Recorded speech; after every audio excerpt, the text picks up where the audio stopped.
Greetings. My name is Dr. Kathleen Dawson, and I am the superintendent of Minuteman Regional Vocational Technical School District. Today, we present to you a budget focused on supporting our students and our staff. The budget supports our purpose of ensuring our students have highly qualified professionals and that our staff is equipped to provide relevant and rigorous learning opportunities with the most up-to-date technologies and curriculum. This budget supports the academic, social, emotional, and mental health needs of our students so they can develop into their best selves. Our budget reflects our values and our priorities, which are our students and our staff. Our budget is grounded in improving teaching and learning for all our students, and these are our school-wide goals for this year. And to support us in accomplishing these goals, Minuteman's FY24 operating and capital budget request overall is up only 4.5% compared to our FY23 budget. Our district budget objectives follow along our school priorities and goals, and the top three objectives are the safety of our students and staff, the quality of their education, and the professional development of our staff. Additional objectives include increasing access to what Minuteman has to offer by expanding the enrollment capacity of our facilities, capitalizing on the potential use and expansion of the athletic fields for the benefit of our students and communities, thus also increasing revenue potential. Lastly, successfully closing out the MSBA school building project.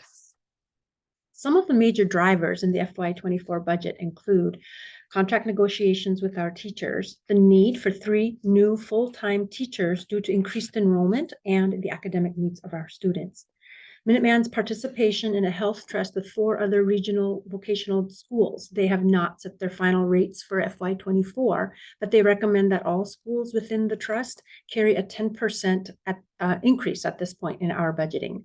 And the impact of inflation, of course, on the prices of supplies and materials needed, mainly for our CTE instruction required to meet industry standards. Additional drivers include the increase in cost for transportation and building utilities, heating, etc., due to inflation. The increase of the OPEB contribution based on the recommendation of the OPEB study committee. The continued funding of our capital stabilization fund, which will support some of the strategies for increasing enrollment capacity.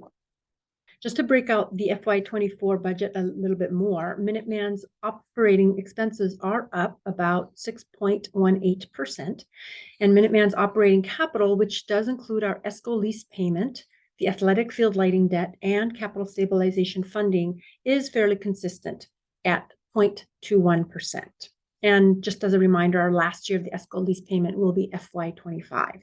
Minuteman's capital building project debt is slightly lower in FY24 than in FY23, and this is an important breakout as 7 of our 9 member towns did vote on a debt exclusion on the school building project. So here, the preliminary budget for Lexington is $3.5 million, which includes the building project debt. This debt was not excluded in Lexington. A major factor impacting the operating budget is our enrollment. With the plans for the new school building came the plans for increasing in-district student enrollment. As noted, we are successfully meeting that objective. Enrollment from our member towns are increasing as the enrollment from the non-member towns are matriculating out with each graduating class.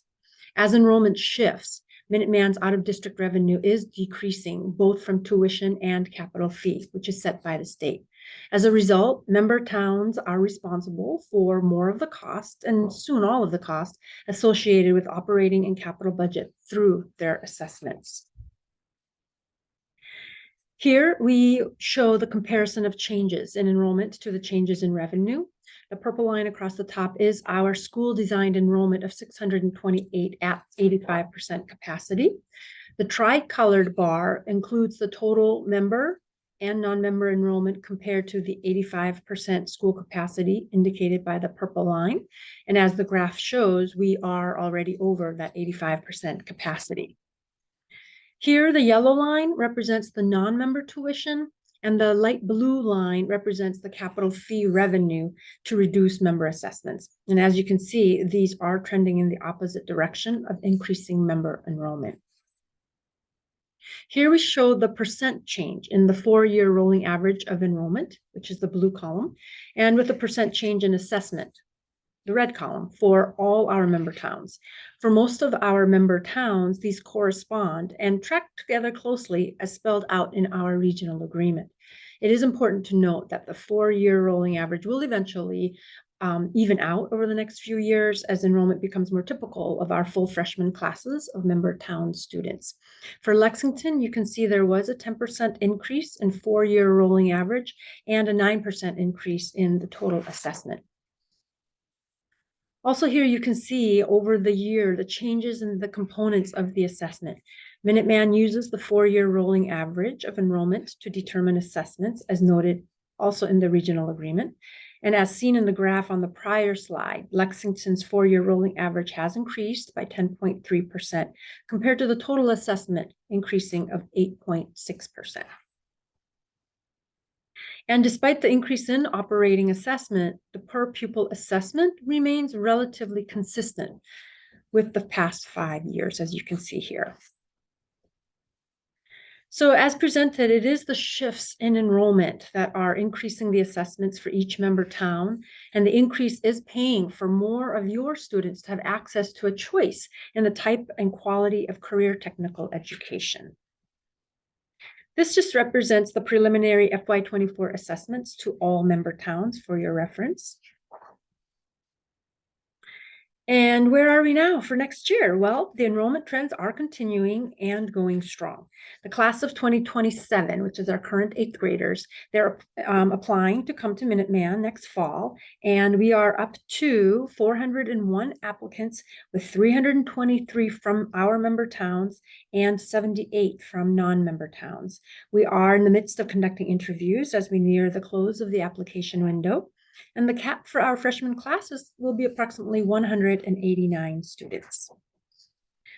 The increase in enrollment is requiring 3 additional full-time teachers. And being cautious of our budget and assessment's impact on our member towns, Minuteman is requesting funding for all the positions we need to provide the standard of service. So we are not requesting funding for all the positions we need to provide the standard of service that will meet our expectations. There are still quite a bit of need for Minuteman. However, we will have to figure out how we will meet those needs, as we always do. And as we know, that does come with a strain on our existing staff. We do not solely rely on our member towns to fund all the district's needs. We work diligently to apply for and receive grant funding. As you can see, without these grants, it would have required the district to request from the member towns an additional $3 million for the FY23 budget. In essence, the grant funding saved the member towns over 10% for this current year. The district uses these grants for a number of funding opportunities, such as for positions, curriculum, CT programming, different student programs, the purchase of instructional equipment, and summer programming, just to name a few. And grant funding is starting to support our Minuteman Technical Institute, which is our post-secondary program, almost in its entirety. And it will not rely on member town funding to operate next year. Another way we were able to reduce the FY24 budget request to the 4.5% was in part due to the $500,000 skills capital grant for expansion of the animal science program. As previously shared, our enrollment has exceeded the building's capacity, and the plan is to meet this growth and look to expand as much as our facilities will allow without any additional debt. Our first strategy is to continue contributing a portion of the budget to fund the capital stabilization account. This will allow us to support the current and new projects. We do have one capacity building project currently in progress, and that is our North Metal Fab shop. And our second strategy is to leverage strategic partnerships and grants to put dormant buildings to use, such as the East Campus building. To provide more context on strategy 1, back in 2016, the school committee established the capital stabilization account to be prepared for capital needs that may come up. The balance of just under $2.5 million is due to this strategic planning and funding. School committee votes to approve how these funds will be applied. Within the FY24 budget, Minuteman is proposing continuous funding of $500,000 to this account. As the stable capitalization account is one of the major drivers of the FY24 budget, so is the school committee's responsibility for maintaining the funding for the OPEB liability, which is our other post-employment benefit, as you know. This requires a long-term strategy recommended by the OPEB Advisory Subcommittee. Currently, the fund balance is slightly over $500,000. We will need to drastically increase our yearly contribution if we are to meet the liability amount of over $20 million. Here is the long-term strategy. The increase in future years is reasonable due to the ESCO leasing, the lease ending in FY25, and the amount that is currently being allocated to the ESCO lease will then be allocated toward the OPEB payment after the lease ends. This total is broken out between our active retiree health insurance and the OPEB contribution. Minuteman is also following the recommendation of adding $10,000 per new FTE.